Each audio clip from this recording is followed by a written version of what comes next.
The Earth is an amazing blue planet, covered 75% with water, the essence of life itself.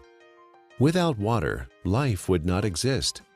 Water makes our planet unique in our solar system, and the presence of water is what astronomers look for in their search for life on other planets. Like the Earth, the human body is also, on average, 75% water. Without water, none of the processes that support life can exist. While we can go without food for many weeks, we can only live a few days without water. Yet only 2% of the Earth's water is drinkable, and billions of people worldwide don't have access to clean drinking water. In this video, you'll learn a lot about water. You'll also be introduced to Dr. Richard Cohen, MD, a doctor who practices integrative anti-aging medicine and performance sports nutrition. We really don't think too much about water. It's something that comes out of our tap. It's something that's in the ocean. But what I want people to realize is that we are essentially water. Our brain is 90% water. Our blood is 80% water. Our muscles are 70% water. So without water, our bodies cease to exist. Water is the essence of life. Water carries oxygen and nutrients to the cells. Water regulates body temperature. Water helps the body absorb nutrients and convert food to energy. Water protects and cushions vital organs and cushions the joints. Water removes metabolic waste from the cells through the lymphatic system. Without water, life ceases to exist. Water is just water, right? Tap water, filtered water, spring water, well water, bottled water. Some are a little more pure than the rest. Others have more minerals and taste better. You may pay more for the ones from Fiji or France or some glacier in Canada. But water is just water. Or is it? Volumes have been written on the subject, and the truth is, not all water is the same. Where did water come from? Water came from rain, snowflakes, came from streams, underground reservoirs. And what we're learning now, and this is the case with most issues, and most, when you go back to how things used to be. So if we look at water, the way it used to be, there are 3 or 4 structural and biochemical differences than what exists today. For most of his life, Nobel Prize winner Henri Cohen studied the water of the Hunza people who lived high in the Himalayan mountains. Natural health practitioner Arayna Nation was also fascinated by the Hunza people and their water. In my research, I discovered that there's a long history of scientific research about water and its healing ability. And this Kangen water has quite a history. It's a long history. And one of the things that fascinated me is the Hunza people and their ability to live 120 to 140 years without the degenerative diseases that we suffer here in the United States and all around the world. Why did the Hunza people live so long? Why were they so healthy? Cohen and others believe it is the water. Their water came from glacial streams, and it had very unique properties. It was microclustered. It had a different viscosity and surface tension. It carried lots of minerals that gave it a high alkaline pH. It also had an extraordinary amount of active hydrogen. Hydrogen with an extra electron. The presence of extra electrons made the water an antioxidant. All these properties combined contributed to the health and longevity of the Hunza people. Water similar to that of the Hunza people are found in other places around the world. The Caucasus Mountains of Azerbaijan, the Xinjiang region of China, and the Andes Mountains are just a few. In research, the Russians and the French and a lot of people have researched this. They found that it's their source of water. And it's from the glaciers that surround the mountainous region where they live. The common denominator with all these different cultures that have this vibrancy is their source of water and the properties that that water consists of. When we look at natural water, there are 4 or 5 different properties that are critical. So while adding a mineral buffer to filtered water is certainly more beneficial to get some of these mineral salts into our body, it still doesn't create that same process of having these free electrons, to having the negative ORP. Still does not create a microclustered state. Okay, and those three in and of itself, even if you're filtered, you're losing those benefits, or you're not gaining the benefits of what's seen with natural water. So while it's a small step to take, beneficial, as opposed to drinking acidic water, it's not providing the same benefits. Is the tap water we drink today anything like the glacial milk that the Hunza people drink? Not even close. It has lost most of its living energy properties as it has traveled through our municipal water system. It is free of pathogens most of the time, but now carries chlorine, fluoride, and chlorine byproducts. It is sometimes contaminated with radium, rocket fuel, and pharmaceuticals like birth control pills. If your pipes are old, your water may be contaminated with lead or other heavy metals. And if the water where you live is acidic, water treatment plants add lye or ammonia to make it neutral. Not exactly glacier milk, is it? Where going back to the natural state of water is essential and critical for health. But we haven't done that, have we? Instead, we came up with a better answer: bottled water. Last year, Americans spent more on bottled water than on iPods or movie tickets. $15 billion. Every year, we pitch 38 billion water bottles into landfills. Over $1 billion worth of plastic. Only 9% of plastic water bottles are recycled. 91% become litter or landfill. A large percentage of this trash finds its way to the oceans, where it ends up part of a floating island in the Pacific, twice the size of Texas. But you do understand chemicals and toxins in your water are not healthy. And we do understand that having a plastic dump the size of Texas floating around in the Pacific Ocean and now is broken down into micro little plastics and getting into fish and other animals is not a good thing. The environmental cost of bottled water is not just the trash it generates. It requires 2 liters of oil to make a 1-liter plastic bottle and transport it to the consumer. Spending thousands of dollars to ship water from Fiji to drink in the United States, and the energy that requires to do that is ludicrous. More than 1 million bottles a day of Fiji water, untouched by human hands, is produced in a country 6,700 miles away from California and transported halfway around the world for our consumption. At the same time, more than 50% of the people in Fiji don't have access to safe drinking water. Oh, by the way, you might want to know that by the time Fiji water gets to you, it is only slightly alkaline and has a positive ORP. It's not Fiji water anymore. Is bottled water any better than tap water? Given what it costs, it should be, but it's not. In fact, a significant percentage has more contaminants than are allowed in tap water. Most of it is purified municipal tap water that has been cleaned up through reverse osmosis, which not only removes chlorine and other contaminants, but strips the water of all minerals. Reverse osmosis also wastes 4 to 10 gallons of water for every gallon produced. In Japan, RO water is known as dead water. Nearly all bottled water we tested came out as acidic. Even spring water that should be alkaline came out acidic. Even worse is that all bottled water we tested had a highly positive ORP, or oxidation reduction potential. Water that has a negative electrical charge, like the natural ancestral waters, is best. Bottled water may be clean, but it does not have the life-giving properties of natural water. Finally, there's the cost factor. It's hard to believe, but if you consume the amount of water you should every day from bottled water, you'd spend over $2,000 per year. Over 15 years, the lifespan of the best water ionizer on the market. That adds up to a lot of money. If the water we used at home cost what even cheap bottled water cost, our monthly water bills would run $9,000. $15 billion per year is spent on bottled water in the U.S., and over $1 billion worth of plastic ends up as trash.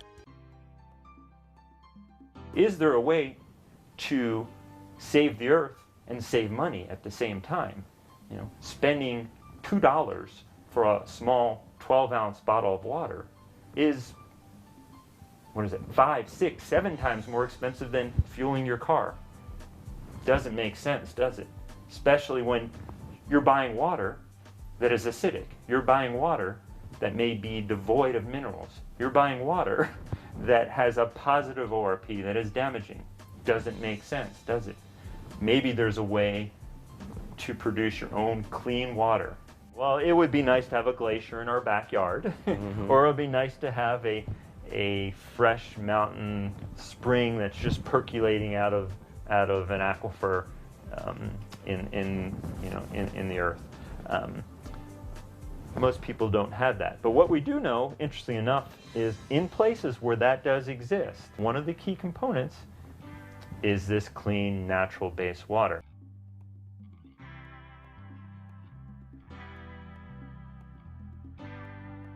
If you care about the earth and your pocketbook and are currently drinking purified bottled tap water, get a carbon filter for your faucet and use a safe, reusable water bottle. However, if you want to improve your health, drinking ionized alkaline Kangen water is a better choice. Like natural ancestral waters, it is microclustered, contains alkaline minerals, and has a negative ORP, making it an antioxidant, and it costs a little more than $1 a day for unlimited amounts.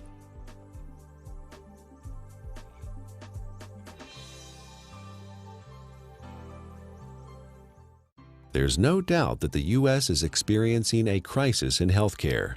We spend more on healthcare than any other country, but rank just 37th out of 191 in performance. For the first time in the last 200 years, U.S. life expectancy is expected to decline, not increase. You die earlier and spend more time disabled if you're in America than in most other advanced countries. According to the Centers for Disease Control, over 60 million people in the U.S. are obese. That's 34% of the population. 50 million people have high blood pressure. 13.5 million people have coronary heart disease, with 1.5 million suffering heart attacks every year. 16 million people have type 2 diabetes. 41 million are pre-diabetic. 95,000 people are diagnosed with colon cancer each year. The solution? A pill for every ill and an ill for every pill. The pharmaceutical industry is a $680 billion giant, and our lifestyle keeps them in business. Eat, drink, and be merry, then call 911 for a surgeon. Fortunately, we are experiencing a paradigm shift, a sea change in how many people view their health, from treatment of symptoms to prevention and optimal wellness, from disease care to health care. Many experts in new medicine or new biology believe that dehydration and chronic acidosis are the underlying causes of many diseases. They believe we are chronically dehydrated on top of being overly acidic due to our modern diet and lifestyle. These two factors combined set the stage for the development of most, if not all, illness. Most people don't believe that dehydration is a problem because they drink fluids, coffee, tea, soda, etc. But chronic dehydration has no obvious symptoms. It's not like the man dying of thirst in the desert, and you can be chronically dehydrated even if you think you are consuming enough fluid. Adequate hydration is critical to how our body functions and heals itself, and water, pure water, is the natural way to stay hydrated. What we need to understand is what is water and what is not water.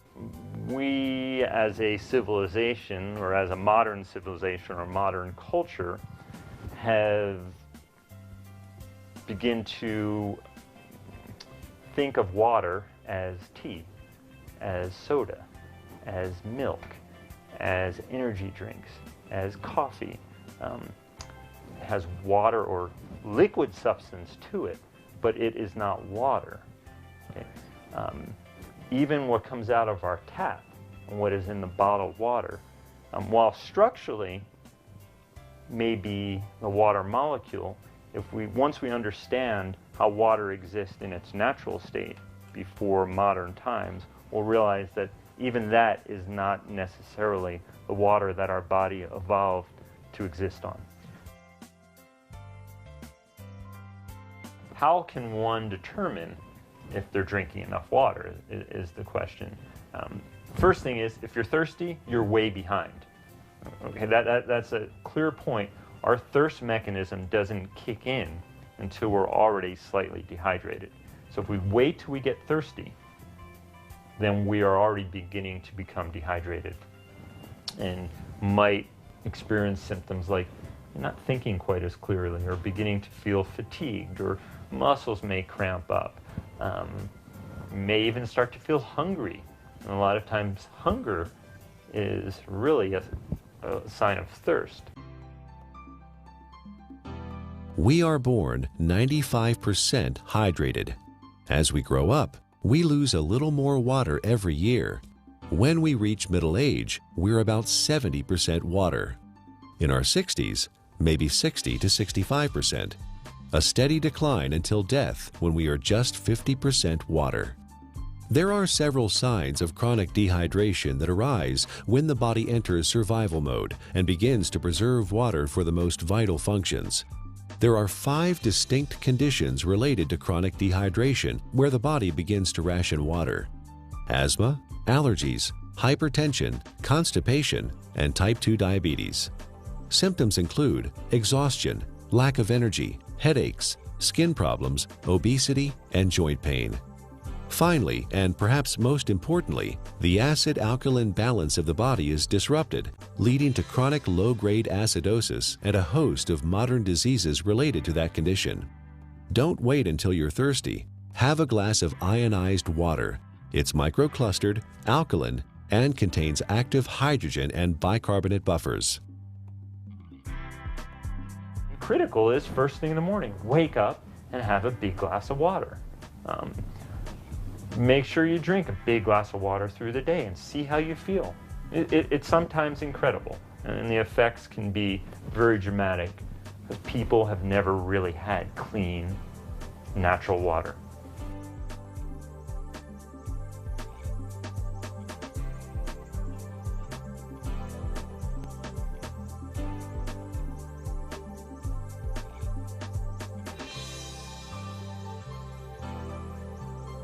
I want to use an example of an endurance athlete and specifically show the needs of hydration in the endurance athlete and how that also can relate to the everyday athlete.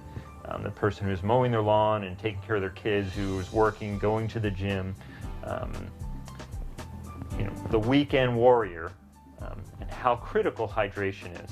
We know that an athlete who is 1% dehydrated could have a 3% reduction in performance. Now, well, that doesn't sound like a lot. An athlete can spend hours and hours training, and in for example, a 1-hour event, a 3% reduction is almost 2 minutes. And that's the difference between winning or losing a race. One of the most important things you can do is to make sure you have enough fluid the night before.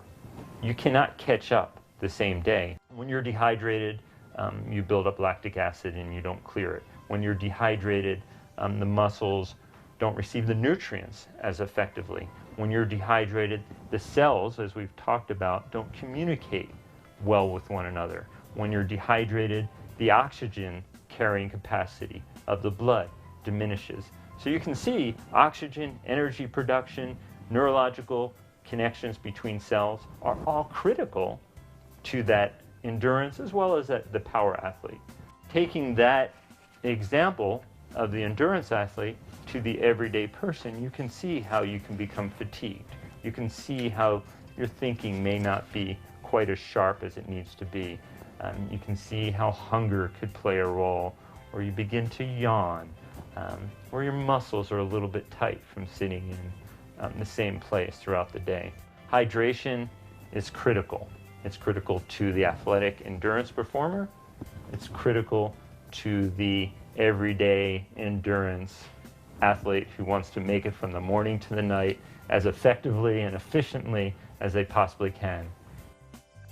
Alkaline ionized water is a great choice for hydration for competition athletes, recreational athletes, and everyday people because it is microclustered, and the free hydrogen and bicarbonates help neutralize acid buildup and toxins.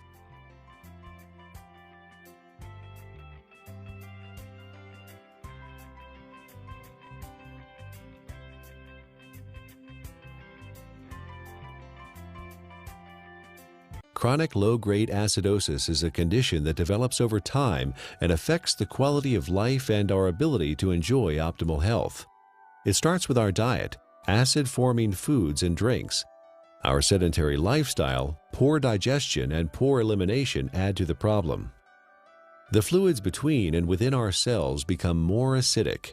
To maintain balance, the body mobilizes buffers, minerals, and hydroxyl ions from the bones and other tissues. This, in turn, leads to osteoporosis, and the overall process results in poor health, chronic illness, arthritis, and sluggish lymph system. An acidic condition for the body is very unhealthy. When the body is chronically acidic, illnesses can develop. Think of your cells like a fish in a bowl of water. When the fish are sick, what do? Do you give them a pill? Of course not. That would not solve the problem at all. They would still be sick. You change the water, give them the proper pH and ORP so they thrive. pH stands for potential hydrogen and is a measure of the acidity or alkalinity of a solution. pH is neutral at 7.0. Above that is alkaline, below that is acidic. It's a logarithmic scale. Each increase in pH means 10 times more or less hydrogen is present. Alkaline ionized water has a pH between 8.0 and 9.5. Your body uses a system of buffers to keep the pH of your blood in a tight range of between 7.35 and 7.45, slightly more alkaline than pure water. The body relies on a very tight level of pH, or hydrogen atoms, to control lots of function within the body. When the body becomes acid, systems begin to malfunction. We understand fish tanks and swimming pools. When they're acid, you need to make a change. When a fish tank is acid, fish die. When a pool becomes too acid, you don't want to go in it. When rain is acid from sulfuric acid and other too much carbon dioxide, it breaks statues. They begin to disintegrate. And we know acid rain and damages lake. Well, our body becomes a sink for this acidity. And when this acidity builds up, it in essence is one of the reasons for disease in our body. Bones begin to demineralize.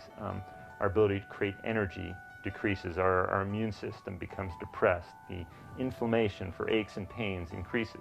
Not a good thing to be acid. Dr. Linda Frassetto has proposed a revolutionary hypothesis that obesity is an evolutionary adaptation. While at one time we were able to metabolize our food and dispose of the normal acid waste through our kidney and liver using the bicarbonate buffer system, the sheer amount of acid waste that the body must handle today has created a problem. In order to protect the internal organs from damage, the body has adapted and now stores acid waste in the fat cells, as well as turning it into cholesterol, uric acid, kidney stones, and other storage forms. In her book, The Chemistry of Success, Dr. Susan Lark describes the effects of chronic low-grade acidosis. First, you tend to tire easily and become fatigued, retain toxins and heavy metals, lack energy to achieve your goals, become more pessimistic, develop chemical sensitivities, experience stiffness and joint pain, brain fog, and chronic fatigue. Several long-term medical problems are due to chronic acidosis: high blood pressure, autoimmune disorders, cancer, heart disease, diabetes, and inflammation.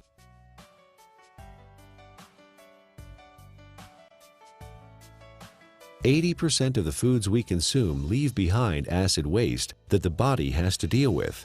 A trip down the modern grocery store aisle finds very few alkaline-forming foods.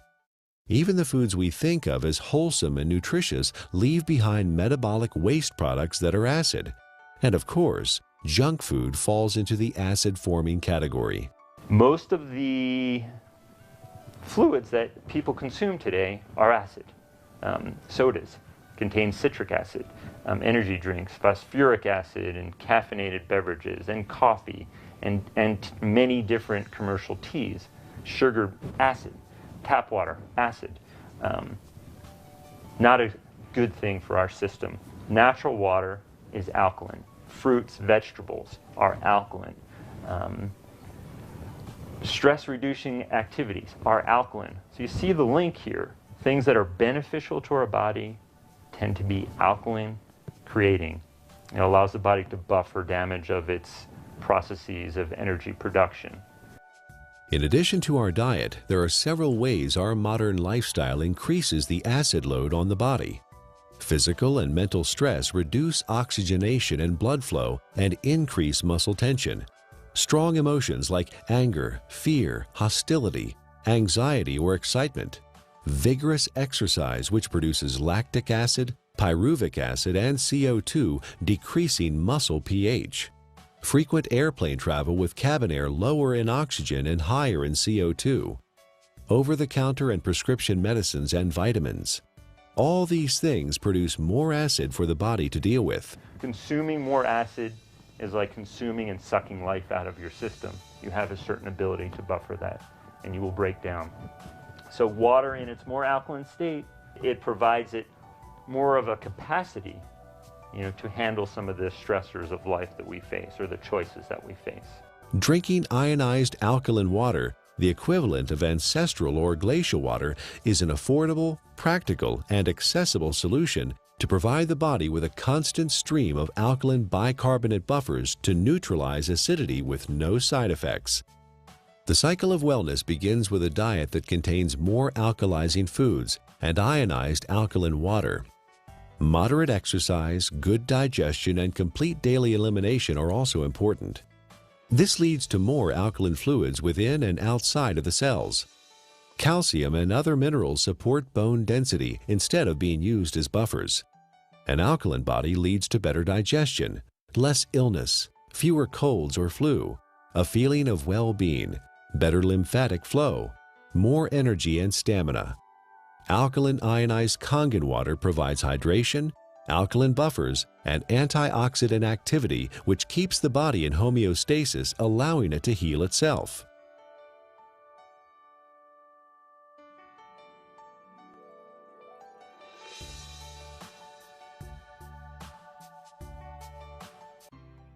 Japanese scientists investigated the Russian research about Hansa water and found that electrolysis could be used to create living water with properties similar to Hansa water.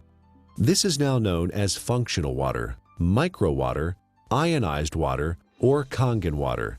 Kangen is a Japanese word that means return to origin, or in chemistry, reduced, having an extra electron. In the U.S., Kangen water is the trademark of Enagic USA, who market top-of-the-line water ionizers. Anyone with an ion water generator can make Kangen water from tap water. Water is first filtered, then exposed to an electrical charge in the electrolysis chamber of the generator. Alkaline ionized water is called living water. It is similar in atomic structure to the waters that the people of Hansa drink directly from glacial streams in the high Himalayas. It is fresh, invigorating, life-enhancing, free radical scavenging, and delicious. Full-scale development of water ionizers started in 1954, fueled by research at several agricultural universities on the effects of ionic water, especially acid water, on plants. Experiments on the human body followed, conducted by Japanese doctors and other scientists around the world. In Japan, hospitals and clinics have used purified, electrically restructured, ionized alkaline water for over 30 years to treat a number of disease conditions. Following efforts by Japanese medical doctors and agricultural doctors, the water ionizer was approved for medical therapeutics by the Japanese Ministry of Health and Rehabilitation in January 1966.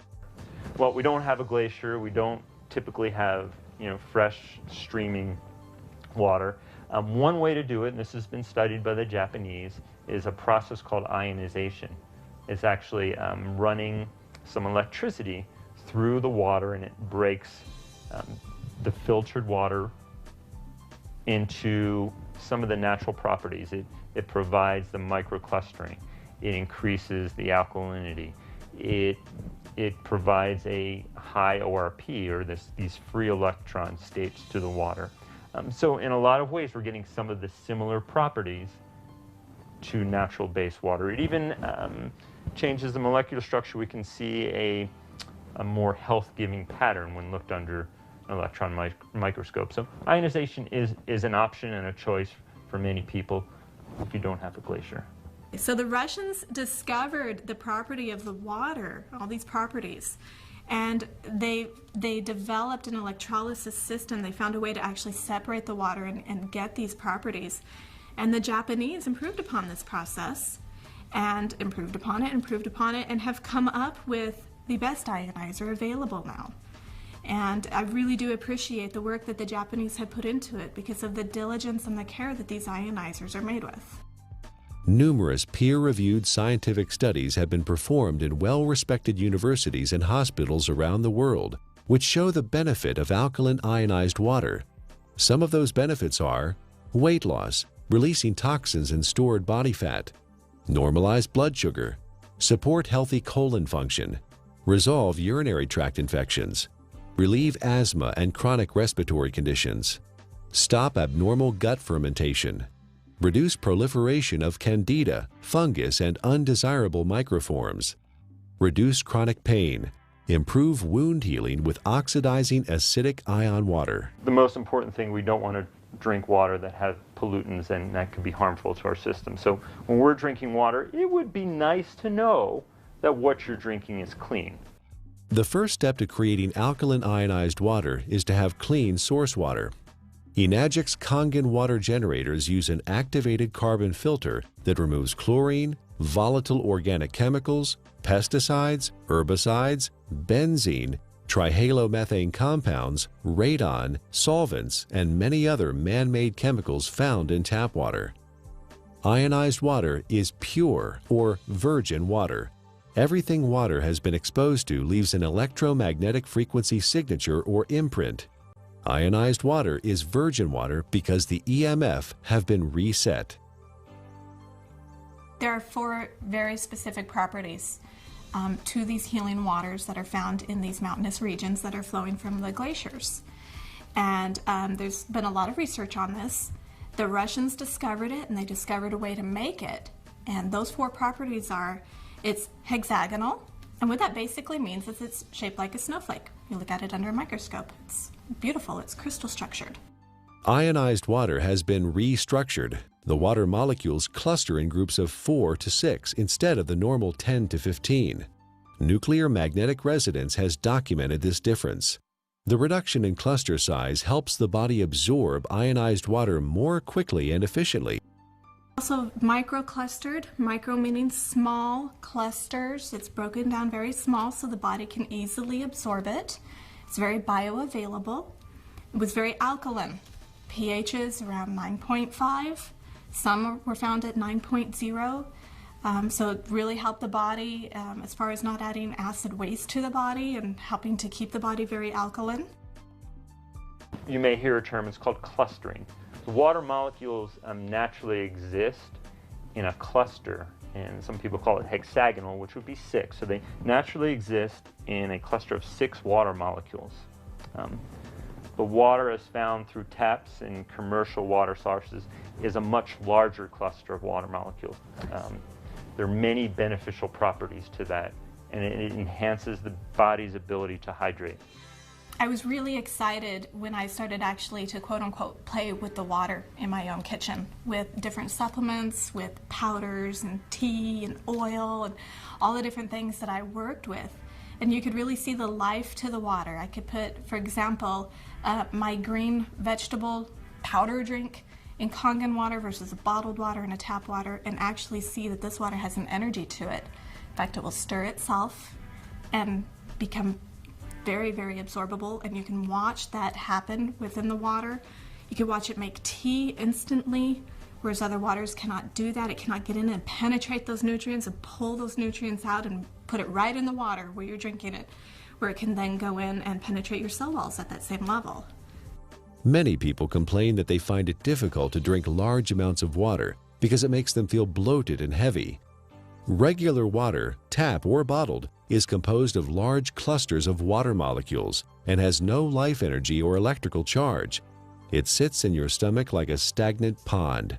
In contrast, drinking ionized alkaline water is easy because it tastes much better than tap or bottled water, and the smaller molecular cluster size and life energy it carries allows it to be absorbed more quickly. And the other feature is it has a negative ORP, and what that stands for is oxidation reduction potential.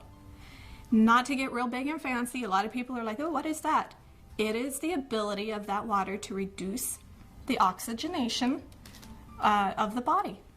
The property of the water that actually gives it this negative ORP, or the potential to reduce the aging in our body, is the active hydrogen that it consists of. ORP, also known as redox potential or oxidation reduction potential, measures the tendency of a molecule to gain or lose electrons. It is measured in millivolts. When a substance has an electron to donate, it measures with a negative charge. When a substance loses an electron and is positively charged, the ORP is plus. Negatively charged substances act as an antioxidant. Positively charged substances act as oxidation enhancers. What we have learned to understand is this water in its energetic state has an abundance of free electrons. Okay? The Earth is loaded with free electrons, and where that comes from is lightning strikes. Okay? So we have all this energy potential in the Earth that's imparted to the water, and when we consume the water, you're basically consuming a antioxidant. We know vitamin C, vitamin E, all these particular nutrients that you may take. In its natural state, water has a similar, even perhaps more powerful ability to quench out free radicals or inflammatory processes that may occur from natural processes within our body to create energy, to fight infections, as well as to quench out some of the destructive things that we may do in our modern life, from pharmaceutical agents, cigarettes, alcohol, over-exercising, stress. Water can help buffer that in its natural state. Like natural ancestral water, ionized water holds a measurable negative electrical charge. This is what gives the water vitality or life energy. Almost all other drinking water available to us has a positive charge, which means they are oxidizing agents. Only negatively charged water can efficiently flush out toxins and poisons in the body at the cellular level and neutralize free radicals. A free radical is a molecule of oxygen that has lost an electron and is positively charged. It is also known as active oxygen.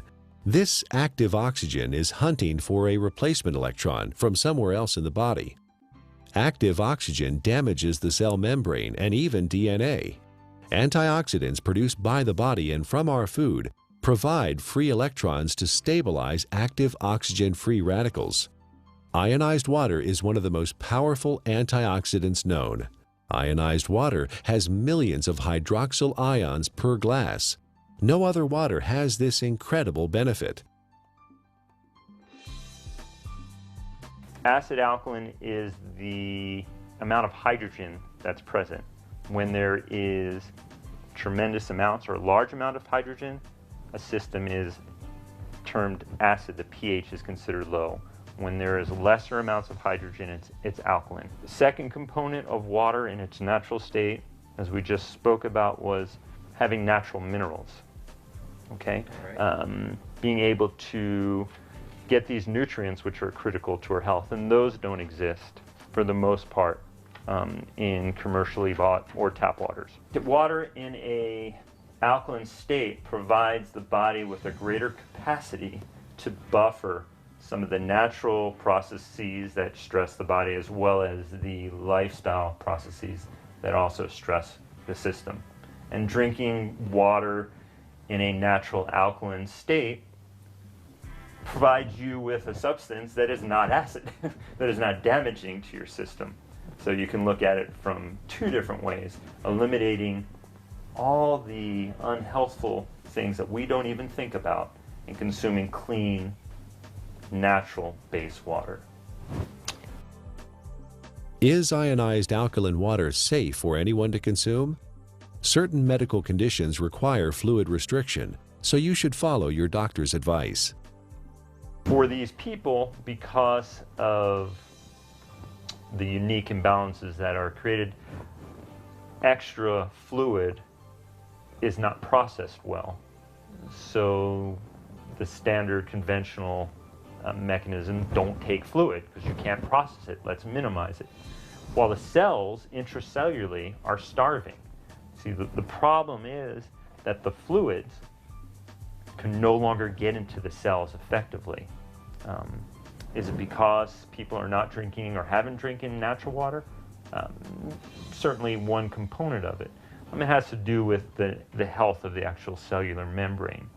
So for these people, well, I don't want to say drink all the water you can, but I think you will find for whatever water that you can, or fluid that you can, by consuming water in a natural state, you may begin to enhance the intracellular component of the water and lessen some of that extracellular water that exists.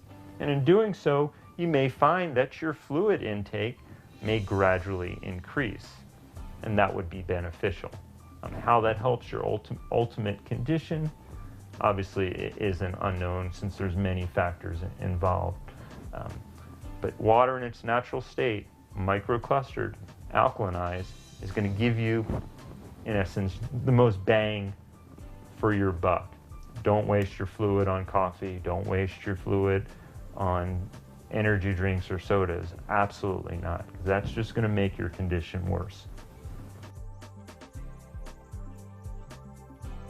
All water is not created equal. We encourage you to try ionized alkaline natural water. Ask the person who gave you this DVD for a free sample of Kangen water. For references and resources about the topics covered in the DVD, go to ionwatertruths.com.